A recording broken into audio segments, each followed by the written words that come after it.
Chapter 22 is on budgeting.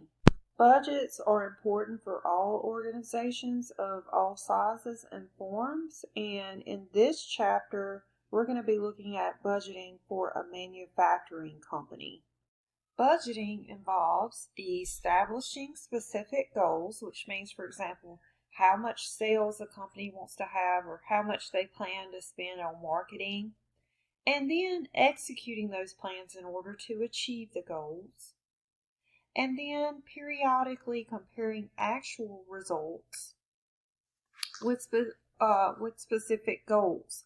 That's really the most important part, is you set up your goals, but then you need to look at and see if you're meeting those goals. So you'll have two pieces of information.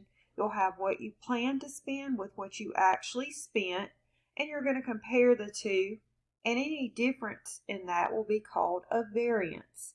And then we'll look further into that variance. And so budgeting affects the managerial functions. There's the planning, which involves setting goals to guide decisions and help motivate employees. Then there's the directing piece. This is where the manager has decisions and actions for whatever the manager is responsible for. And that's what we'll talk about. We'll talk about the responsibility centers. And then you have controlling. Controlling is when we compare the actual performance, and if anything is different, then we're going to give feedback and make changes.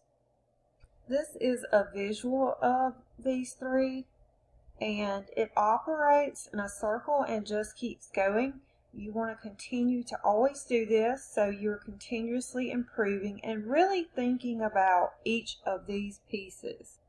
Human behavior problems can arise in the budgeting process, and here are some situations.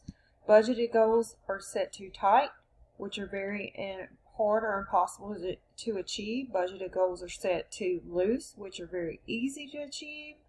And budgeting goals conflict with the objectives of the company and the employees. So if they're too tight, then people are just going to feel like giving up because they can't reach them. If they're too loose, then they're going to achieve them but never try harder for more. And if they're conflicting, then they're just going to be confused. This happens sometimes. For example, sales may have certain objectives and they want to spend a lot of money because all they're worried about is sales. But a call center may be worried more about the calls and not necessarily thinking about the sales. So that's why it's important to look at the overall company and what the goals are. If budgeted goals are viewed as unrealistic or unachievable, the budgets may have a negative effect on the ability of the company to achieve its goals. Attainable goals are more likely to motivate employees and managers. For this reason, it is important for employees and managers to be involved in the budgeting process. Involving employees in the budgeting process provides them with a sense of control and thus more of a commitment in meeting budgeted goals. So what we're saying here is, if you have a person at the top of the organization setting all the goals without the input of the workers of the organization, then you may not have realistic or achievable goals. So if they take the input from everybody that's in the organization, then you'll come up with better goals. Although it's desirable to establish attainable goals, it is undesirable to plan budget goals that are too easy. This padding in a budget is called budgetary slack. Sometimes managers may put some padding in their budgets or budgetary slack to provide a good cushion for unexpected events. However, slack budgets may create inefficiency by reducing the budgetary incentive to trim spending.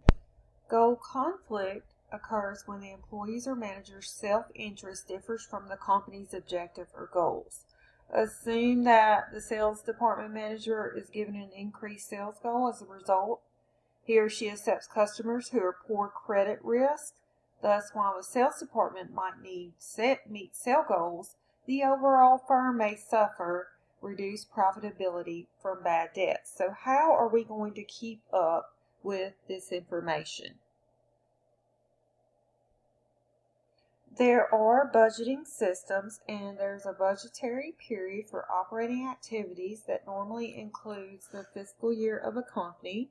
For control purposes, annual budgets are usually divided into shorter time periods such as quarters of the year, months, or weeks. A variation of a fiscal year budgeting, called continuous budgeting, maintains a 12-month projection into the future. The 12-month budget is continually revised by replacing the data for the month just ended with the budget data for the same month in the next year. If you have a continuous budget, then it always involves 12 months. So each time 1 month goes by, we add 1 more month, and this is called a continuous budget. Developing an annual budget usually begins several months prior to the end of the current period. The responsibility of developing an annual budget is normally assigned to a budget committee. Such a committee often consists of the budget director, the controller, the treasurer, the production manager, and the sales manager. So you need the input of all those people who have knowledge of the different parts of a business in order to come up with a budget.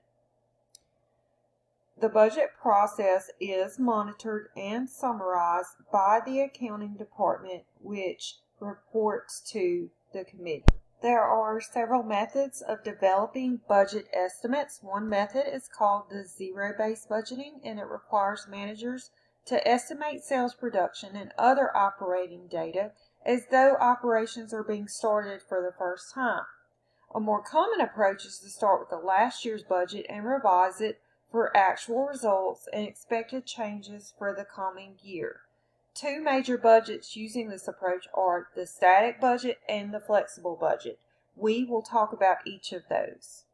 A static budget shows the expected results of a responsibility center only for one activity level.